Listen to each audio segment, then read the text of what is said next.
So here we go. I've been fighting with the squirrels for the last couple of days, trying to get my chestnuts harvested without them taking them all. See how this side's a little bit darker than that side? Well, these are completely ripe. When they get dark, they're completely ripe. When they're not completely dark, they're not completely ripe, but they will darken. Doesn't matter how light they are, they will darken in a few days. These are like 3 days old, these are 2 days old. So these are still lightening up or darkening up. Now, like I said, I've been fighting with the squirrels. Look over here. Whew. Look at these things, man. I'm getting a bunch of them. Let's see, there's some light ones. In a few days, the light ones will be as dark as the dark ones. So there you go. Chestnut season's almost over. I have maybe 2 more days to harvest some of these things. Lots of health benefits. Eat about 10 of these a day and you'd be one healthy old goat. There you go. That's what I got so far. You got a flat side sometimes and a round side. See that? So what you want to do is take your sharpest MacGyver you have. I call it MacGyver because, you know, you watch MacGyver, he's always breaking out a Swiss Army knife. So I call it MacGyver. I got like, I don't know, God, 4 of these. Anywho, on the round side, you want to stick that in there and cut, just barely cut in there, that way and that way. I've already done that one. Now here's another one. So, there you go. With the round side, from flat to flat, all right? Stick that in there. Cut in there, not too deep, all the way around. And that side, there, I made an X in it. Now the thing is, after you do this, however many you're gonna cook, put them in your bowl, fill it full of water, let them sit for about an hour. Let them sit in water for about an hour before you cook them. And we're gonna cook these in the oven today. I'd say about 425 degrees for maybe 15 minutes.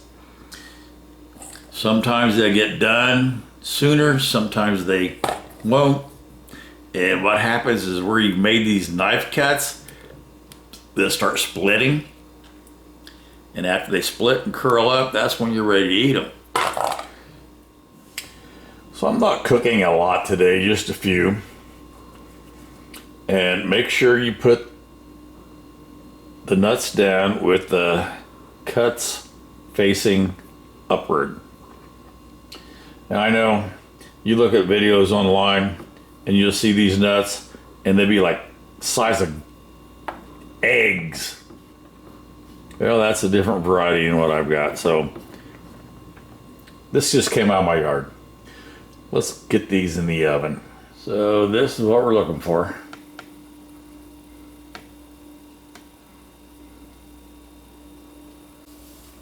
And now, gonna let them sit like that for a while so they can kind of steam themselves.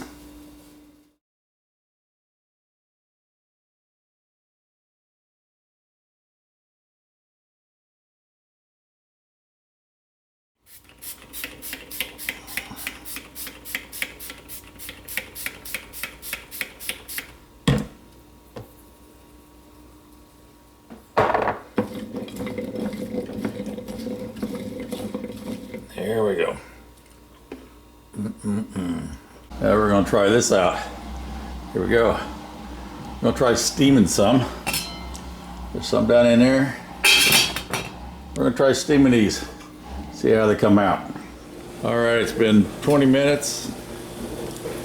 Yeah, there, that's what we're looking for. I'm gonna give them just a little bit longer.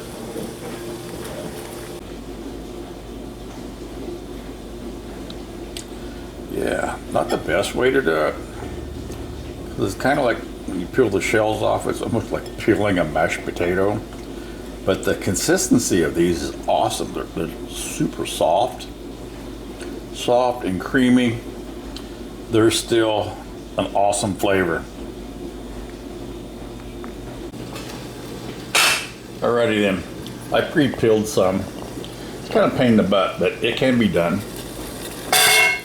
So there we go. We're gonna steam these for about 10 minutes. Here we go. It's been 10 minutes. Oh, look at that. Oh, stuck. So there they are. And they're hot. Of course they're hot. Oh, squishy? Yeah, perfect. All right, that's the way to do it. Peel them first. That way they don't become too much of a mushy problem. All right, these were cooked in the oven and they come out pretty good. I cooked them for about 15 minutes, maybe 400 degrees, and they shell pretty easy. I used to just put an X on them, but I like to split them all the way around. It's a lot easier to get the shell off that way. So microwave, you can do that in a pinch for about 2 minutes. In the oven, about 15 minutes. You can steam them on top of the stove, which 10 to 15 minutes, but no. So far, this is my second favorite way to cook these things. And of course, my favorite is outside over a campfire.